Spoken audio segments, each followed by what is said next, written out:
Once again, today's video is proudly sponsored by Kaiki. This is the premier Thomas store where you can find yourself a ton of Thomas & Friends engine toys, coaches, trucks, station props and more. From brands such as Tomy, Ertl, Take and Play and other Thomas toy brands. And by using the discount code UsualBloke10, you'll get 10% off your next order and in so doing will contribute to helping this channel grow. Link to their website will be in the description. A big thank you to Kaiki for the sponsorship, and on with the video. They're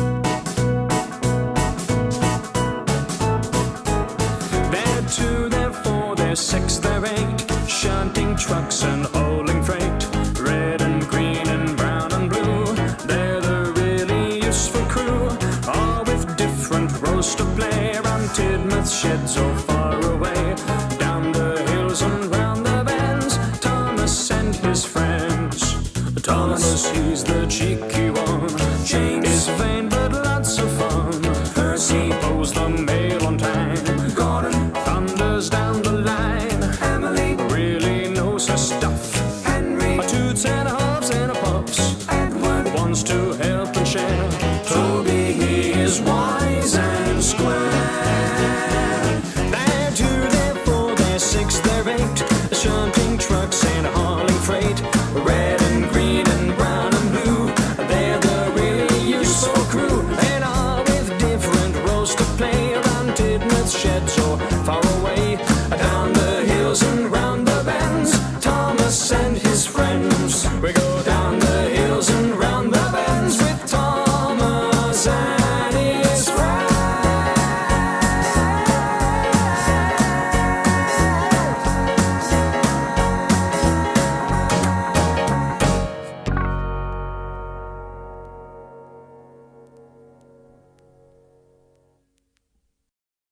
And we are back with Thomas & Friends, everybody. The classic series is long behind us at this point, and now it's time to move on to a brand new chapter for the franchise, the Hit Entertainment series.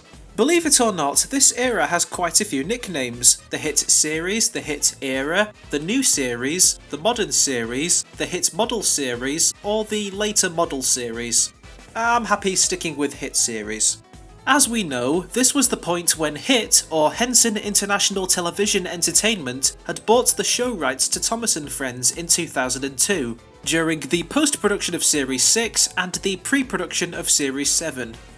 Released in 2004, Series 8 marked the first series of Thomas & Friends without any creative input from the show's original producer and creator, Britt Allcroft, and instead went ahead with a new producer, Simon Spencer.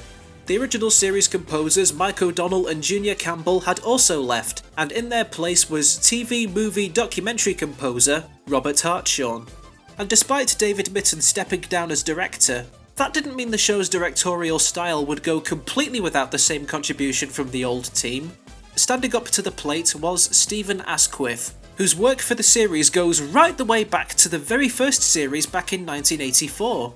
He was a second unit director for Series 1, first assistant director for Series 2, production supervisor for Series 3, model supervisor for Series 4 and The Magic Railroad, assistant director for Series 5, associate producer for Series 6, and production consultant for Series 7. This guy's CV must be fucking massive. On top of that, he also directed the 2 Jack and the Pack stories from Series 6, which if you remember, I thought were very good.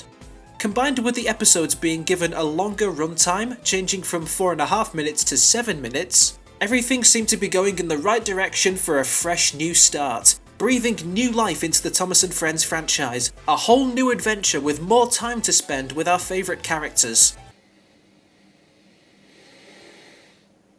Too bad it went to shit. HIT wanted to reboot the show in a way to appeal to a much younger audience demographic, most likely so they could market the show with the other series they were trying to reboot at the time, Pingu, Bob the Builder and Fireman Sam. They completely changed the look and feel of the show we'd come to know, love, and admittedly sometimes tolerate, and in so doing, it completely changed how the general audience viewed the franchise. It wasn't the first production that missed the appeal of the original series, but it was definitely the first notable dip in quality for the show.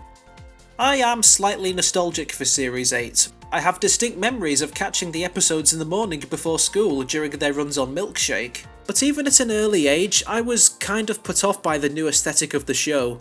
It just felt so jarring going from my collection of classic series VHS tapes and DVDs to something almost completely different. Almost, I should stress. I couldn't quite put my finger on it as I was still just a kid, so I just sat there mindless to everything. It wasn't until 2006 where I actually took my first step out of my Thomas craze, for two reasons. One, the show just wasn't vibing with me anymore and I started to feel embarrassed to be watching it. And two, I was officially in my Pixar Cars phase. It was the first film I ever saw in cinemas when my dad took me to see it, and I absolutely loved it. I rigorously collected the diecast toys to recreate scenes from the film or make my own races, and it was also the very first video game I ever played on my very first console, the PlayStation 2. This of course made me an avid gamer as I grew up, deciding years later to check out video game reviews on YouTube, which eventually led me to wanting to become a reviewer myself. I'm diverting from the main topic, I understand that. I just wanted to get across how badly I left the franchise in the dust because of the hit series. It wasn't because I didn't want anything to do with Thomas and Friends. I mean, it was, but I genuinely just wanted to move on to other things. And now that I am a somewhat professional TV and film fanatic, and I've taken the time to review the classic series, where do I stand on Series 8? Yeah, it's not good. But that's what this review is here to explain, so allow me to start, as always, with the stories.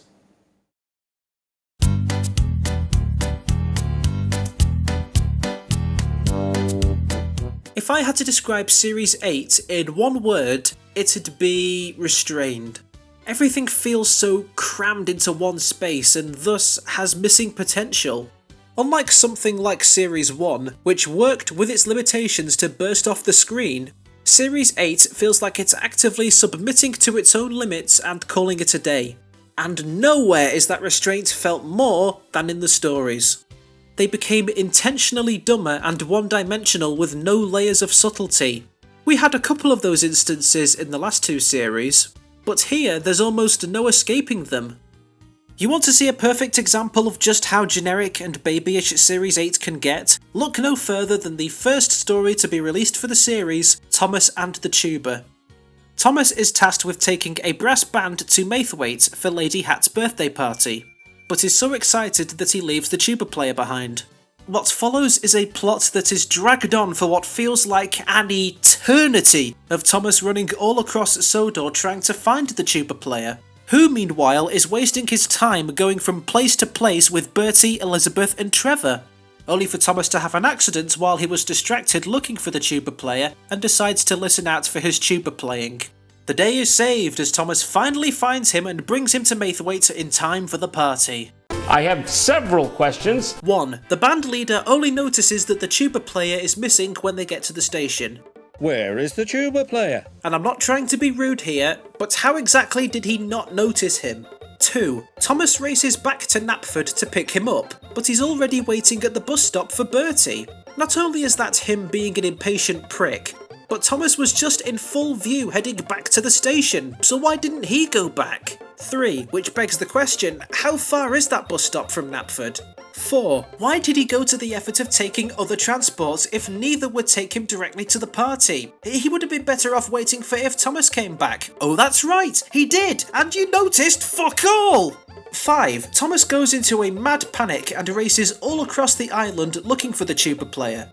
As quoted by YouTuber James A. Williams in his video rewatching his old Series 8 DVD, wouldn't his next best place to look be Maithwaite, as that's where he's meant to be going? 6? 6? Why is he looking across the entire island for him? The island is massive and is only trying to get to one place. What makes him think he's going to be behind random trucks, or in random coaches that are just standing there not being used? Everything about this episode is just so dumb, and would be over in a matter of moments if any characters applied any common sense. But for the sake of the plot to happen, Thomas is stupid, and the tuba player is just as much of an idiot. And that was only episode 1. Christ, there are so many stories in this that feel so trapped in this bizarre method of storytelling. It's like they're actively trying to avoid any subtle morals for the sake of baby stories. See other examples like Percy's new whistle. No, he doesn't actually get a new whistle, but instead just blows his old one really loud. Clearly he didn't hear what happened to Duncan. Essentially, the story just shows the dangers of whistling too loudly too often, with Percy getting reprimanded for it multiple times. One of those times with a giant snowball. What? One of those only use safety tools in dangerous situations type stories.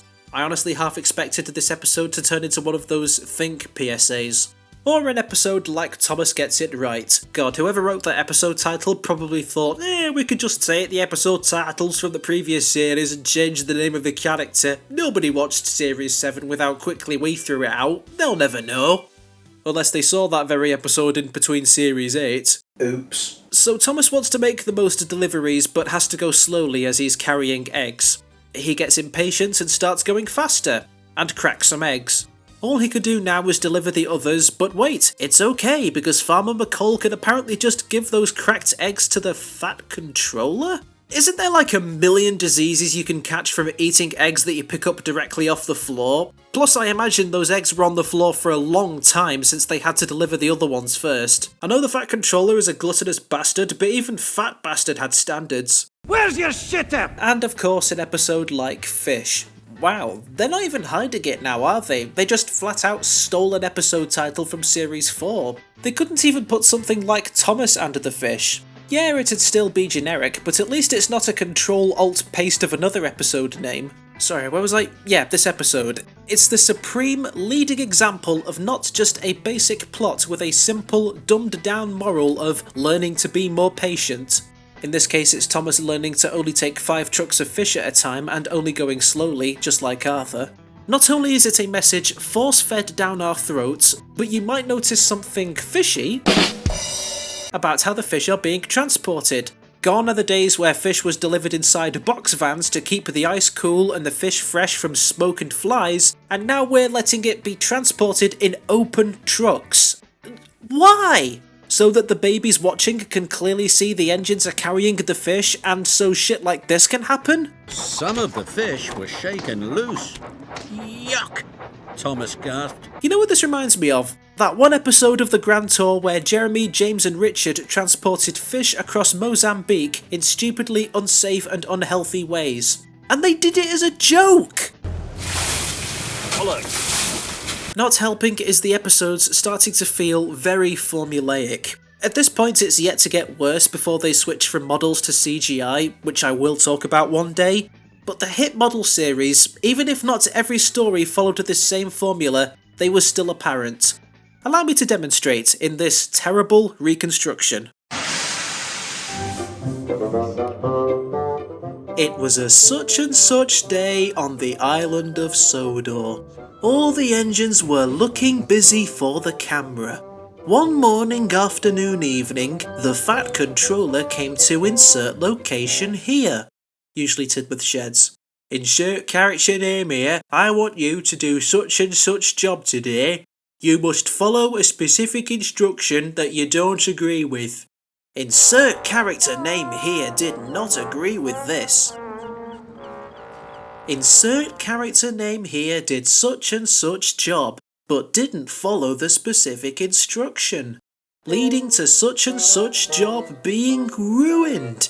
Oh no, said insert character name here. I didn't follow the specific instruction, and now the such and such job is ruined. Insert character name here. You have caused confusion and delay. You must learn to follow the specific instruction. Insert character name here felt very sad. So insert character fixed their problem in an instant and this time followed the specific instruction they previously ignored. They fixed everything and erased all problems just in time for the credits.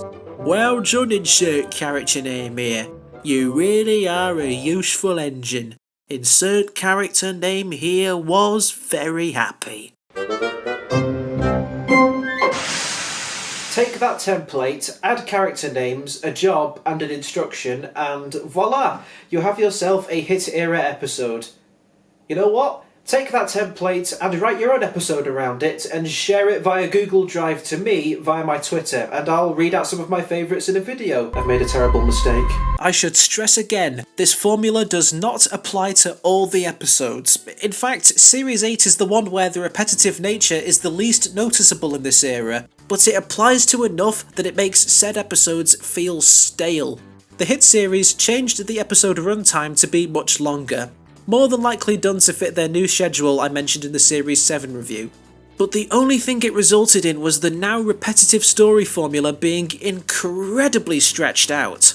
Take the episode Chickens to School for example. The entire episode is based around Thomas trying to work after having no sleep from taking coal trucks to the coaling plant all night. He's supposed to take chickens to the market, sheep to the farm, and the children to school, but gets mixed up and ends up taking sheep to market, the children to the farm, and chickens to school.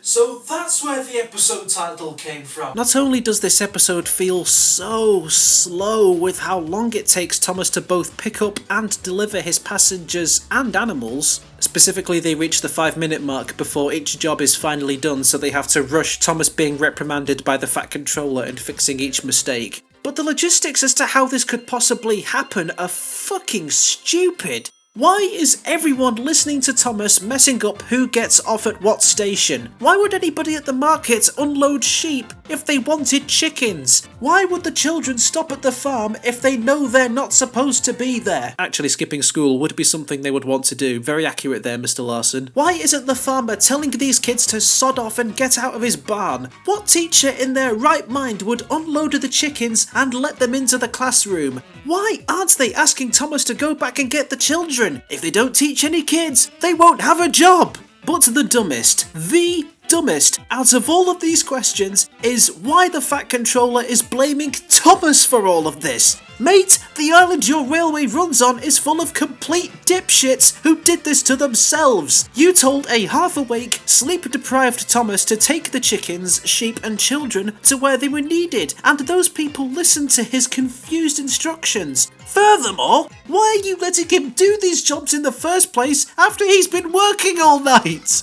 Work that you should know about because you control the entire railway. Don't let him just because he volunteered. Yeah, engines like Henry pull the flying kipper at night time, but that's either in the early hours of the morning after he's had his sleep, or late in the evening before he goes to sleep. Even Percy pulling the post train all night gets to sleep all day when he comes back to the sheds. If you overwork your engines, of course they're going to make these mistakes. Don't let your engines do something they're not prepared to do if you know they're going to fuck it up and then have a go at them afterwards, you brainless fat crescent! Christ, there is so much that I want to say about the Fat Controller in Series 8, and I will save that for when I get to talking about the characters. For now, though, if they're going to take into account what I said about, the people listening to Thomas mixing up his orders, that kind of stupidity doesn't just apply to Chickens to School. This is the solidified point where Thomas and Friends takes its 90-degree turn into having some of the most childish stories I've ever seen in the series up to this point. Series 6 and 7 were when the show was slowly starting to veer off the road and onto the dirt, but Series 8 was the 90-degree turn straight into a pile of rocks. Emily's new route just casually ignores the laws of physics because apparently flour is now explosive when the trucks crash into a duck pond. Wait, what? A duck pond? Hit, that is not a duck pond. That's the result of a bad Friday night takeaway. Any duck swimming in that should be disappointed. Too Hot for Thomas, surprisingly, isn't a collection of clothes from Alicia Botti's Secret, but instead an episode where Thomas delivers ingredients for ice cream. Specifically where he delivers strawberries and cocoa powder in open trucks. But oh no, Thomas is upset he doesn't get to take the children to the seaside, which makes him impatient. I hope he doesn't make a mistake with the cocoa powder like trying to pull the trucks while their brakes are still on, which could spill what's definitely not a setup for an accident. The coupling broke, Thomas shot forward, cocoa powder flew everywhere. Slap my arse and call me Michael. How did that happen? If I had to give the stories some credit, there are a couple in this series that have decent structure because of the longer runtime.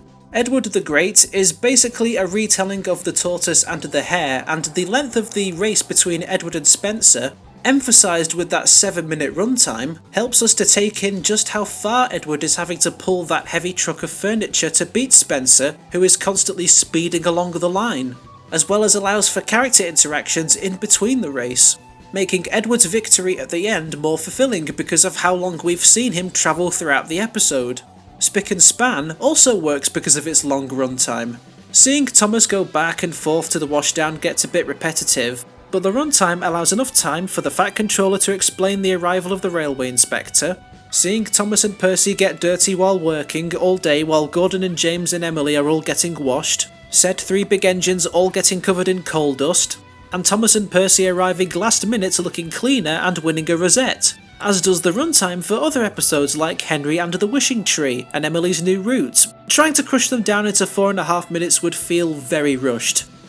And to give the morals the tiniest bit of credit, they are good morals to be taught with Thomas and Friends. They are completely fucking obvious and spout out louder than a children's pantomime actor with a megaphone, but they are morals with potential. I can see a story like Thomas and the Circus working in the classic series. An engine is tasked with pulling a very special train that's very heavy but doesn't want to share it without missing out on all the fun. Yeah, that can work. Perhaps a story where an engine pulls the express who needs a back engine but feels too important to admit they are tired. Or if you want it to be related to the circus train, have it be the circus train that visited Sodor in Henry and the Elephant, and take place when James gets to pull the train away, only for him to find it too heavy and need help. Squeak, Rattle and Roll feels like the perfect kind of filler story to take place between Tender Engines and Escape in Series 3, where an engine thinks they'll be scrapped in favour of diesels. Just not Gordon. Am I the only one who doesn't get it with this episode, with Gordon as the lead? I asked on Twitter about why this episode is so popular with the fandom, and apparently it's to do with the Railway series book Enterprising Engines. You know, that really dark moment where Gordon finds out all of his brothers except for Flying Scotsman were scrapped. I can understand why that would resonate with this episode, Gordon hearing himself squeak and rattle, not wanting anyone to find out or he'll be scrapped like his brothers. But here's the thing, that was Railway series Gordon, this is TV series Gordon. And opinions notwithstanding, they changed that story drastically back in Series 3, where there's no mention whatsoever of Gordon's brothers, and the Fat Controller himself says diesels will never take over the railway. Is it true what Diesel says, sir? What does he say? That diesels are taking over? Don't worry, Gordon, that will never happen on my railway. So why would Gordon immediately start to believe Diesel's words thinking the Fat Controller would scrap him? Perhaps a more fitting engine for the role would be a more naive engine like Thomas or Percy, who hears about diesels taking over from Gordon and starts to think if they or another engine has to be fixed, the Fat Controller will send them to be scrapped, only for them to be reassured at the end of the episode. I don't know, I'm just throwing ideas at the wall here. This is a editor's note, having just listened to that audio playback. I basically realised that I've just summarised the plot of Percy's Big Mistake. Jesus. The one episode I can absolutely see working if the pacing was cut down and the moral was more subtle is Gordon Takes Charge. In this episode, Gordon is tasked with teaching Percy how to pull coaches on the main line, and he just can't help but show off when he does, which leads him to crashing into a pile of snow as a result of showing off, while Percy does a much better job as a result of what he learned from Gordon. Then Gordon ends up with respect for Percy at the end of the day as he finally takes the time to note how well he's done in one of the series' most stunning shots, with both engines running through the snowy countryside at night. This feels like a classic series Gordon story. Speaking of characters, well, let's just say get ready for the next part of this review.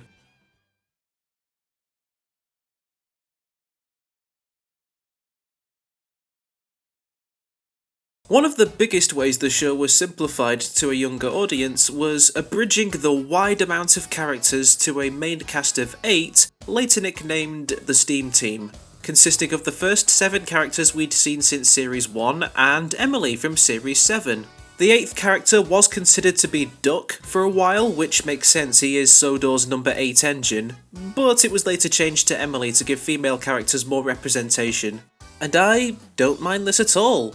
While it is a shame to see Duck essentially get kicked into obscurity, I feel like he was more of a prominent character in Series 2 to 5. You can really feel the writing team starting to struggle with Duck in Series 6 and 7. So the choice by the new team to put another character in his place, I can understand. I'm also happy with Emily becoming a mainstay. They didn't just write her as a new female character and just throw her into the main cast without any build-up. Oh god, I'm so sorry. She was a very prominent character in Series 7 from her very first episode. They gave her a presence in the show before they really started to push her as a main lead. And I like that, because she was also one of my favourite new characters in Series 7. I repeat, she was my favourite new character from Series 7. Look, I'll give Hit Entertainment credit for bringing in a well-established female character into the spotlight, and I am absolutely on board for female representation. But Jesus Christ, Emily, what did they do to you? Do you remember her character in the last series? Kind, caring for others, especially those that were feeling ill or sad, but could be very stern if other engines were being childish, and she was also happy to do any work? Well, somebody looked at those character moments, said fuck that, and made her a bossy, impatient child. Thomas, Emily and the Snowplow is the prime example of her bossy side just coming out of nowhere. Emily decided to help Thomas by telling him what he was doing wrong. That was a legitimate line that was written to give her a reason to be bossy. Slow down, you are going too fast and bumping your passengers. Stop talking to the children, said Emily. You are working and they will make you late. I'm never late. There's always a first time. But it's not fun to watch, and both characters act just as stupid when Thomas ignores her, telling him to wear his snowplow, resulting in him getting stuck in the snow. And yet you still kind of agree with Thomas for not listening to her because she was being so unlikable. If Emily had accidentally done something to upset Thomas, and then Thomas, being his cheeky, big-headed self, decided not to listen to her, only to be humbled later when Emily saves him from the snow, which makes him realise how he overreacted, that would have worked so much better. Emily's Adventure and As Good as Gordon are horrible episodes for the character of Emily, writing her as an impatient prick. In As Good as Gordon, she's tasked with taking Gordon's Express and is determined, what else, to be as good as him. That's why it's called... I'm not going to blame her for leaving the brake coach behind. That's to the stupidity of the people on the platform not letting her know it was uncoupled as she was leaving. But to leaving because Bertie the bus wasn't on time for what I'm fairly certain is a guaranteed connection, and not waiting to take on water for one of the heaviest trains on the island just because you're impatient is still dumb. Then in Emily's Adventure, she's tasked with taking wood to fix Farmer McColl's barn roof because it was damaged by a storm. She has a go at poor innocent little Trevor doing his best to move a tree, telling him to hurry up, and then goes and does the exact same thing to Elizabeth moving a water tower off the track. She has to be told by Thomas to say the simple please and thank yous to Elizabeth, and even afterwards, she doesn't like saying it to others who clear the track. So whenever there was something on the track, she took a deep breath and said, please and thank you. Why would they write her like that? I mean, if you're going to have a character introduced in the previous series become a mainstay, why would you write her with such an unlikable personality? She already had a good enough character back in Series 7. She could be flawed, that's what makes compelling characters, but not a snotty-nosed child. The only moment where her Series 7 characteristics shine is in Chickens to School, where she shows genuine concern over Thomas trying to work while deprived from sleep and offers to help. But that is literally it.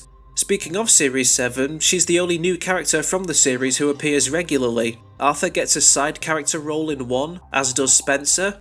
Fergus, we know why he wasn't brought back. And Murdoch has an appearance but does not speak. The Series 6 newbies get more frequent appearances than they do. Salty and Harvey more than Elizabeth, who also becomes part of the cameo team. Which I wonder why they wouldn't think to include these characters in more stories, as Series 8, to my knowledge, is the only model series not to introduce any new characters. more than likely done to give more focus on the newly established Steam team. Oh wait, I tell a lie, it brought us the ice cream factory manager and the black-suited railway inspector. As new characters who speak, that is. Welcome to Series 8, with all new fantastic characters like Mr. Whippy and Drip and a bowler hat Undertaker. It's quite sad seeing characters with said potential wasted for the sake of putting more focus on a smaller cast, especially after watching the series in order up to this point. I was particularly disappointed to see Arthur become obligated to one-off appearances. However, I am also glad that they're mostly out of the line of fire with these episodes because, well, if you're going to take into account what happened to Emily, her character wasn't the only one to suffer. But first, I will give Series 8 credit for the moments where the characters do indeed behave like themselves, as there are some sprinkled throughout both Series 8 and the rest of the hit era. But one thing at a time here. Gordon and James are probably the most consistent characters in this era with their classic series counterparts. I already talked about them in Spick and Span, so I'll instead talk about their separate episodes. James is still his boastful, attention-seeking self with plenty of moments to knock him back down to reality. I really like that moment in James Goes Too Far, where he immediately opts to pull coal trucks, something he would never normally do just because it's stated to be an important job so he can feel important. Which, as we know, is what Gordon used to trick him in James and the Queen of Sodor last series. Is collecting the Queen of Sodor important work too? Very important work. Do I have a volunteer? Very important work! Exclaimed James. I'll do it! It's a very important job. You can rely on me, sir! That is both a great moment and great callback for Series 8. Gordon, meanwhile, is also still his pompous, ego-boosted self from previous series. Best displayed in the episode Gordon Takes Charge, where he can't help showing off as he teaches Percy how to pull passenger trains, which understandably annoys Percy. Big Blue show off! Their dynamic is like a little brother learning from his big brother while seeking gratification, and a big brother learning not to use his little brother's inexperience to brag and boast about how great he himself is, as it only leads to making himself look like the incompetent child. The last scene in this episode at Tidmouth Sheds really sells you on this character dynamic. Did you see how smoothly I puffed? Asked Percy. Yes, said Gordon. You have learned very well. Percy was proud. But then again, Gordon added, I am a very good teacher. This was a great Gordon and Percy episode, and had this development stuck throughout the rest of the hit series, it would have been even better. Alas, once again, in favour of the show being aimed at a much younger age demographic, the characters would follow suit and be written as much more childish than previous series. Toby starting to be written as someone who doubts himself and his capabilities, as well as always being worried, despite no episodes in previous series ever writing him this cowardly, Toby's discovery notwithstanding. Also, for as much as I enjoyed the story of Edward the Great, Edward did feel slightly off as he needed the victory of the race to feel important, otherwise he feels old and useless throughout the story. For as little as he appeared in Series 8 though, he did thankfully have a scene true to his personality in Chickens to School, where he puts Gordon in his place after he gave bad advice to Thomas. Gordon said a really useful engine never needs help, moaned Thomas. Ha! Laughed Edward. I'm always helping Gordon up the hill. Gordon was very embarrassed. That is a very good moment of his character. Thomas not only takes up half of the whole series as a lead character in episodes, but he too suffers from off-character moments. Sometimes he is incapable of travelling without having Annie and Clarabelle's guidance in Thomas Saves the Day. And yet he's somehow also the voice of reason to characters who need to learn a lesson, like teaching Emily to say please and thank you in Emily's Adventure, or boosting Toby's confidence in You Can Do It Toby. Two characters who should already be naturally kinder and more confident, but are written as children to make Thomas seem like the hero everyone should look up to. Percy starts to regress as well, and that really sucks. He had a few slip-ups in Series 6, tried going into rehab in Series 7, and then jumped right back into downing high malt whiskey for this series. You get episodes like the aforementioned Percy's New Whistle, where he randomly decides to start blowing his whistle very loud, causing chaos wherever he goes, and yet becomes grumpy when others tell him to stop. Or you get Percy and the Magic Carpet. Did someone say magic? You have had your time in the spotlight. Sod off.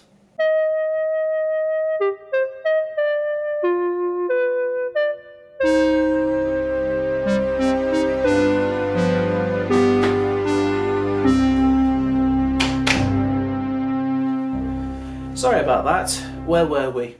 An episode where not only does Percy have to deliver a red carpet on a singular flatbed, something I'm very certain could have been transported much easier by car, but he sees the carpet get blown about from engine to engine by the clearly heavy windstorm throughout the episode, but he believes it's magic. And so does Gordon. It is magic, gasped Gordon. I feel bad complaining about this episode as it was written by Abby Grant, who I've praised in the past for her work on Percy and the oil painting, but the concept just feels too out there for Thomas and Friends.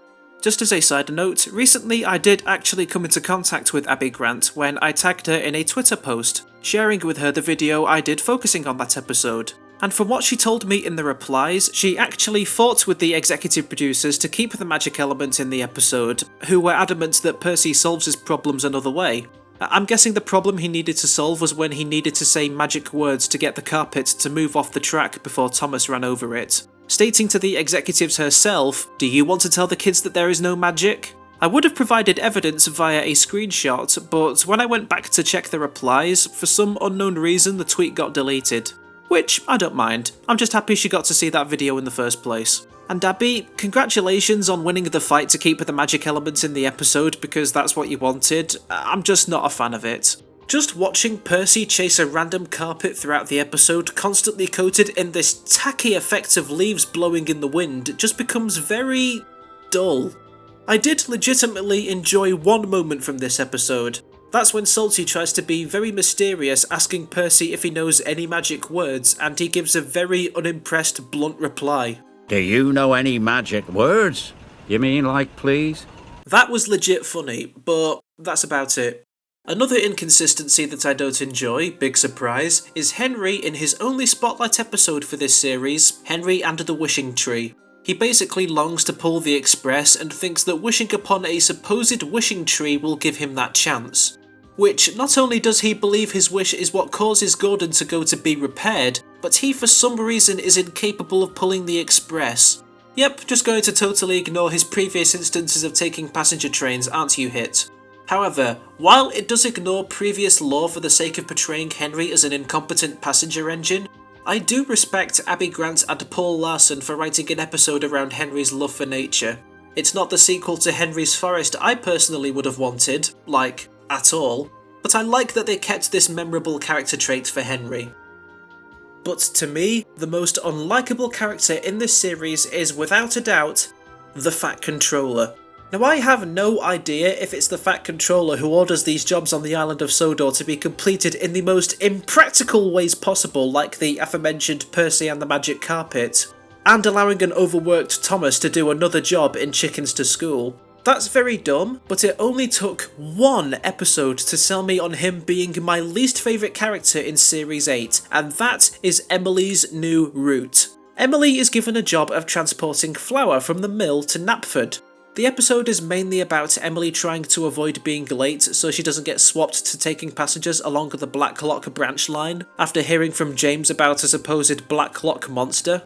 But it shows the Fat Controller at his most grumpy and dislikable. He gets grumpy when Emily is late with her first train, not because of the delayed delivery, but because he won't get to have any crumpets and toast for breakfast. Yeah, he doesn't care if anyone else suffers from the delay, he's throwing a tantrum because he doesn't get his breakfast. What causes him to lose his rag completely and switch Emily to the Blacklock line as punishment? Because half of her trucks weren't coupled together as she left the mill, causing her to lash out and push the trucks off the track, spilling the flour in the process. Like, Emily getting pissed off and causing an accident, I can understand that was her fault. But that only happened because some idiot didn't couple the trucks together and Emily is still blamed for it. I thought As Good as Gordon was bad enough with the express coach not being coupled on, but putting all the blame on Emily for something out of her control? What an absolute despicable bastard! It was rough seeing all this happen to the cast of characters in Series 8. I can find little gems of good character moments here and there, but it's buried beneath a mound of turd that is the absolutely absurd treatment of these very well-respected characters. They wanted to simplify them for the sake of appealing to a younger audience, and in so doing, they've only hurt the show's legacy rather than help it. Moving on.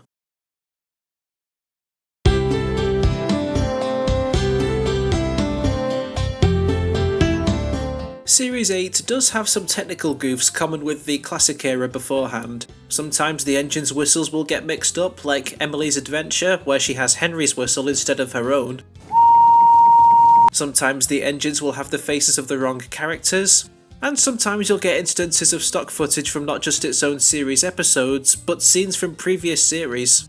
Mainly the shot of Spencer from Series 7 and this shot of Thomas from Series 5.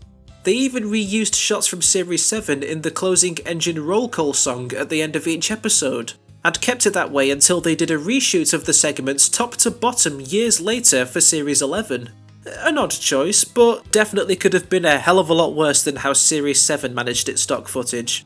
Those common faults to the Thomas and Friends series I won't critique it for as much. Plus, for it being a series with episodes longer than previous series, for the series not to have to rely on stock footage as much as the previous ones did, that's a genuine accomplishment I can give Series 8 credit for, even if the end resulted in the set design facing a bit of a downgrade.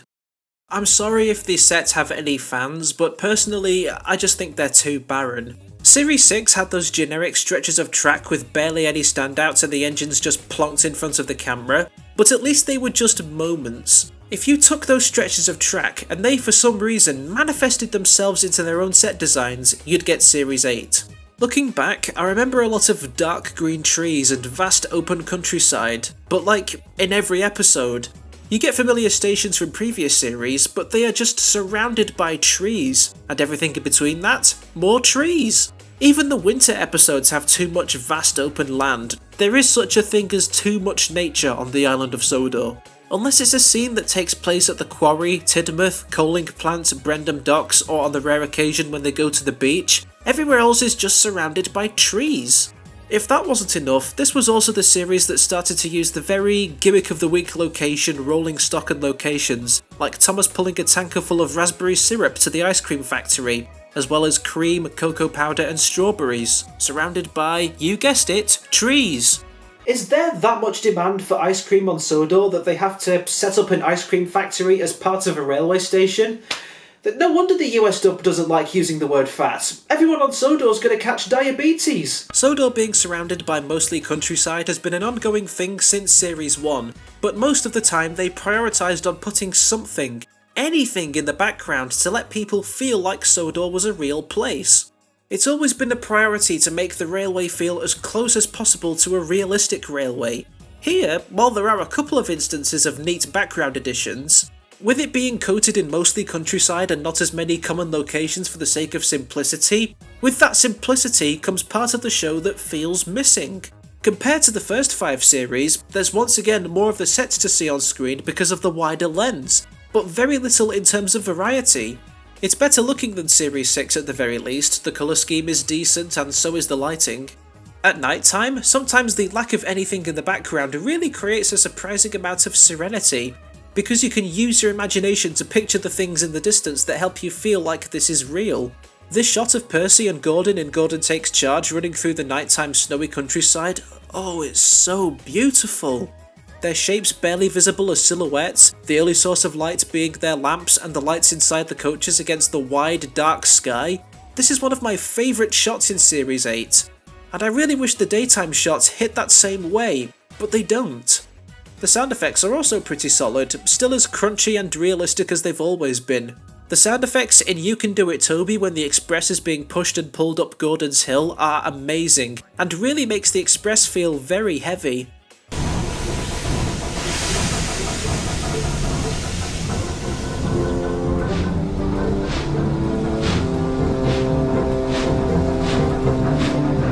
There's also these admittedly rather unique shots to Series 8, with what feels like a GoPro with a fisheye lens tracking the engines or used as POV camera angles. Like the derp faces in Series 2, I don't really know how to feel about this production choice. It doesn't take anything away from the production, but it also doesn't add anything either, they just kind of exist. It's rather surreal, honestly. Series 8 uses these camera angles the most out of the hit era, so my guess is they started to slowly give up on it as each series came along, so that's a thing. I do also really like what Series 8 did with its crashes. Some do feel a bit safe in terms of execution and are mostly played for laughs, but a couple accidents in the series do feel genuinely serious. I love it when there's a big build-up to an accident that's about to happen and the music stops, so all you hear is the collateral damage of the slow-mo crash. Percy's tar wagons crashing into Gordon in Percy's Big Mistake was a highlight for me in this series because of it. The brake van passed Gordon, but the tar wagons didn't.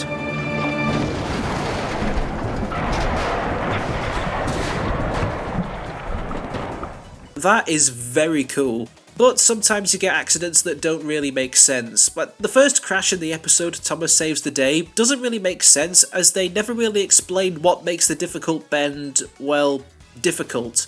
Thomas gets really nervous rounding the bend with new coaches and tries to go fast to get it over with. We then get a wide shot of him crashing into some hedges, but it's never really clear what causes him to derail on that bend.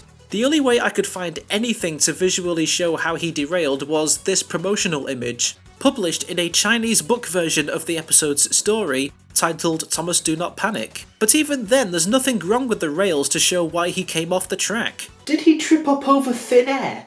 The whimsical score by Robert Hartshorne, also a positive. Weirdly though, I don't think his music works as well here as it did in the US dub of Series 7, which I know, must sound incredibly bizarre given the very rushed nature of that dub, but let me explain. The snappier 4.5 minute runtime of Series 7 meant there was never any moments of repetitive story moments, thus no moments where the music was repetitive. There were more moments for character motifs, and any music that played over the engine's journey from one location to another felt more natural to listen to.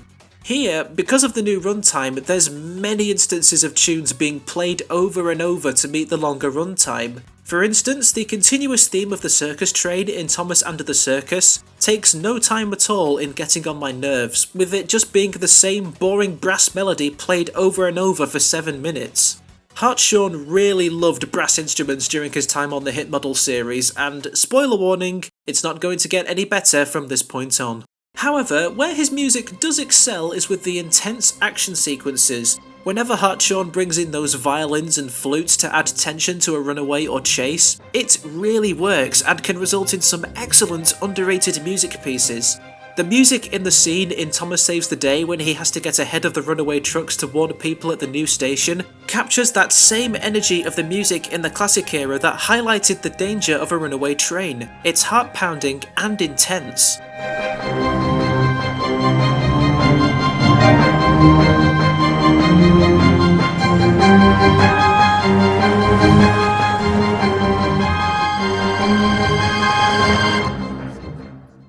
What's more, one very spooky episode uses its music in a way completely separated from the rest of Series 8, creating a creepy and terrifying atmosphere just on the music alone, which elevates the episode itself into becoming the Duncan Gets Spooked or Haunted Henry of Series 8. The fan-loved episode I'm sure everyone was waiting for me to mention, Halloween. In a series that did almost everything to play down to kids, they surprisingly didn't drop the very dark concept of engines being scrapped. You'll see a few mentions of it throughout the series, with certain engines thinking they'll be scrapped if they show any signs of weakness, even if it should be clear at this point that the Fat Controller would never do that. And nowhere else is that fear best displayed in the atmosphere of Halloween. It starts off like a fairly generic Halloween-themed story, with Thomas and Emily telling Percy ghosts are just silly make-believe before going to collect trucks from the smelter's yard. The story itself isn't scary, with how anything unusual happening is just Ari and Bert taking the piss to scare Thomas and Emily, and how it's clear what Thomas and the two Diesels think is a ghost is shown before to be Emily covered in a tarpaulin, which actually holds the episode back in a big way. But my god, just look at this set dressing! The use of smoke effects, the spectacular lighting and shadows, piles of scrapped engines so unnervingly still and lifeless, this one POV shot with the fisheye lens that is actually put to good use as it makes the place feel distorted, out of the ordinary, spooky. And just listen to that bone-chilling music.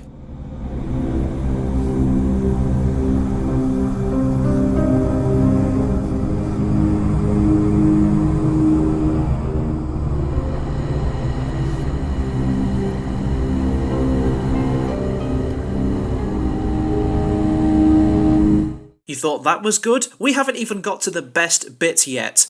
As Thomas and Emily enter the smelting shed, the creepy atmosphere is still consistently displayed with the hellish red glow of the smelting room and flashing sparks. And when the tarpaulin falls onto Emily leading to the chase, Robert Hartshorne goes all out in creating a terrifying and intense arrangement unlike anything we've heard in Series 8 at all.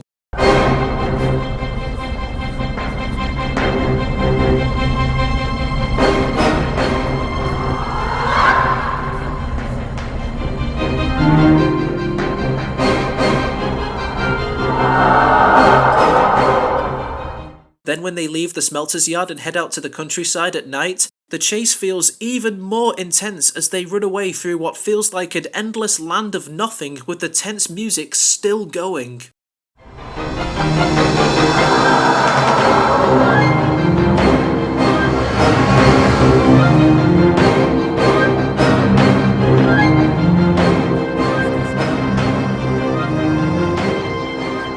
Absolutely phenomenal. Robert, my lad, you outdid yourself on this. Major props to you. Not much to say about the narration, to be honest, as I only really went off the UK dubs rather than the US dubs. I know I said I didn't mind Michael Brandon's narration in Series 7, but here, nah, it just sounded even more unfocused than last time. I'd honestly rather listen to Alec Baldwin in Series 6, because while he was very unenthusiastic in that series, he knew what kind of characters he was voicing and didn't make certain character voices sound annoying, just bored. Michelangelo's is a step above his constant whispering in Series 7, but even he has some issues. Sometimes he'll be inconsistent with giving characters Scouse accents who never had them before. My wish is made Gordon go to the repair yard. I hope no one needs pushing up Gordon's hill. And sometimes he, and Brandon as well, mix up locations. One day, Percy took some trucks to the smelter's yard. As previously mentioned, this was the first time Thomas and Friends was broadcast simultaneously here in the UK and over in the United States via its new half-an-hour format. 2 Series 8 episodes airing with the intro, the closing engine roll call song, and separated by learning segments, songs, and a Series 7 episode with new music by Hartshorne so it didn't feel out of place. It felt very out of place. As well as a nice little addition to the opening of each episode with the foreword of the second Railway Series book, Thomas the Tank Engine, read by Nigel Plaskett, in which Reverend Wilbert Awdry wrote directly to his son Christopher. Dear Christopher, here is your friend Thomas the Tank Engine. He wanted to come out of his station yard and see the world. These stories tell you how he did it. I hope you will like them, because you helped me to make them. Your loving Daddy. Now that is a very nice thing to include. Each segment was broken up by CGI animated transitional pieces of the now established Steam team, which I can't find anything on who animated them. I did the basic research on the fandom's wiki and it stated that most of the CGI learning segments were animated by Gizmo Animation Limited, a graphics design and animation company who are still running today. But it doesn't say that they did all of them, so did another uncredited animation company do the rest of the learning segments as well as the Steam team transitions? Because nothing else on the wiki or the Steaming to Legacy documentary tells me otherwise. Anyways, there were also learning segments created with either originally filmed footage or deleted scenes that didn't make the final cut of episodes. Or stock footage, because it's Thomas and Friends. I didn't waste much time watching them because they are the most simplistic, nursery school level education segments that require little to no thought. So I didn't give them much attention other than research into who wrote them. Paul Larson, Ross Hastings, Mark Seal, and Sharon Miller. We'll get there. We'll get there. This deleted and stock footage was also used, as is tradition, for music videos, marking the first songs in the series written by songwriter Ed Welch. I have no memories of these songs compared to the ones from the classic era, with a few exceptions, and so listening to them for this review felt like I was hearing them for the first time, and my verdict is, God, I'm glad I don't remember them. They have really repetitive choruses, and in some cases, like the song for Emily, they say she's friendly and great at giving advice. I guess Ed only got to watch Series 7 to draw inspiration from. I'm not going to play them here simply because I don't want to risk any more copyright claims for big videos. Trust me, I've learnt not to tempt fate. But I can say that the two exceptions I do remember from time to time are Ode to Gordon and the engine roll call.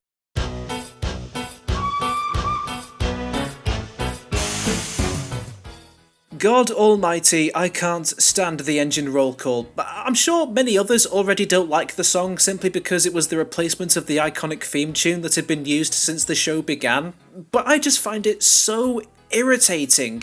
The lyrics for each of the engines are painfully simple. The melody, while nice to listen to on its own, is made to feel repetitive because of the lyrics, and I get it. It's meant to be a kids' show theme song, and I hope every child part of the theme tune moved on to have great lives, but I find their singing so annoying.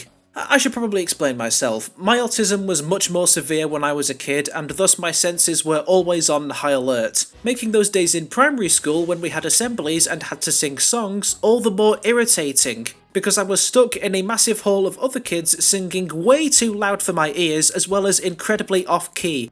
I hate repetitive childish songs because they always remind me of back then, which isn't entirely the engine roll call's fault, I get it, but it didn't help when I already felt embarrassed to like the show with all the other stuff I mentioned. Wants to know the main reason why I left my Thomas and Friends craze as a kid? This theme tune is why. It feels so babyish for the series, and I haven't been able to put up with the song since, unless it's the Headmaster Hastings cover, because the melody sounds more classy and he can actually sing in tune.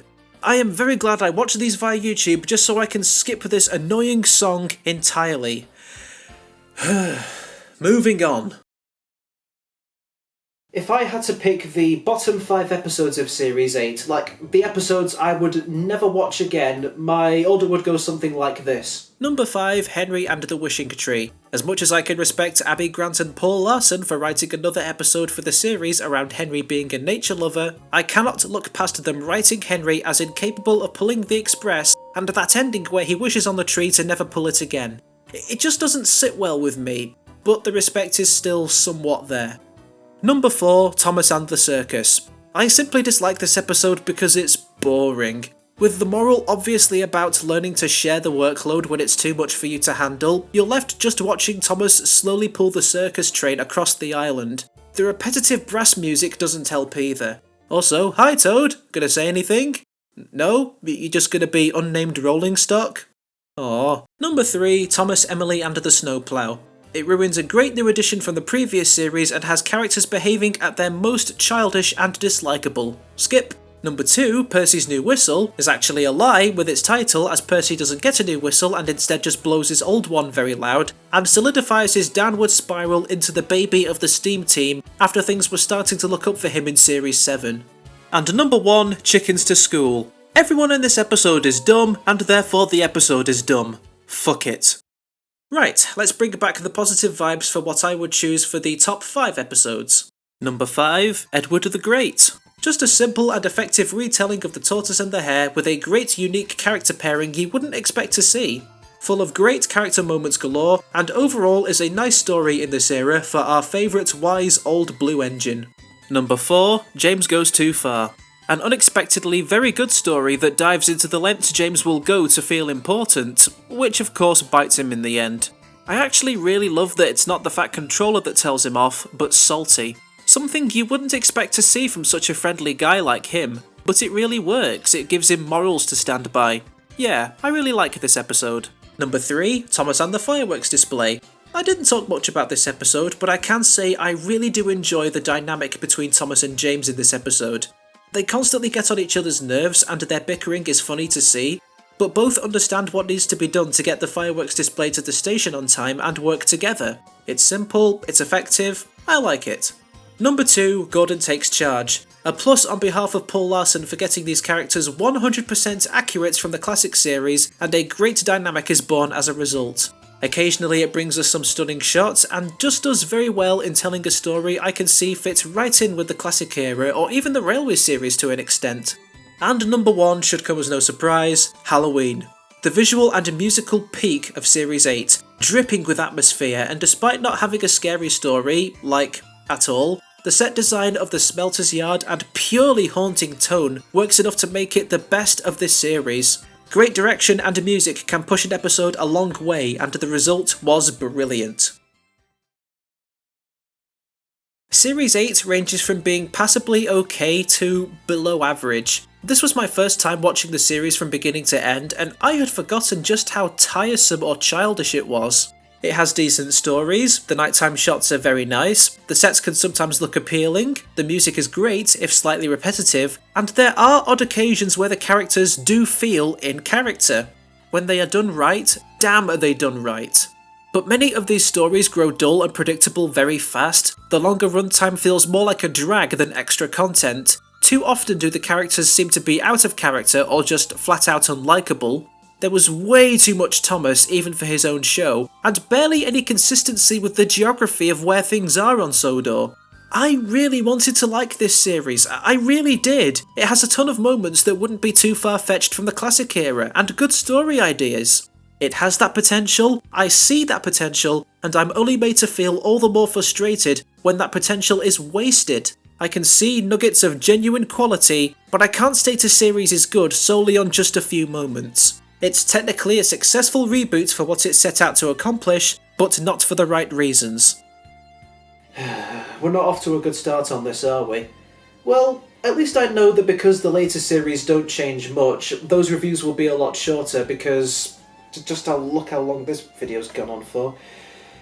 Would you believe it? We've only just got started and we're already on our way to an extended special, Calling All Engines. Since I will be moving for the summer, that review won't be out for a while, but I promise I won't leave you guys waiting too long. I mean, you've already waited long enough with this review, so have a good morning, afternoon, evening, whatever time you're watching this. And I'll see you in a bit.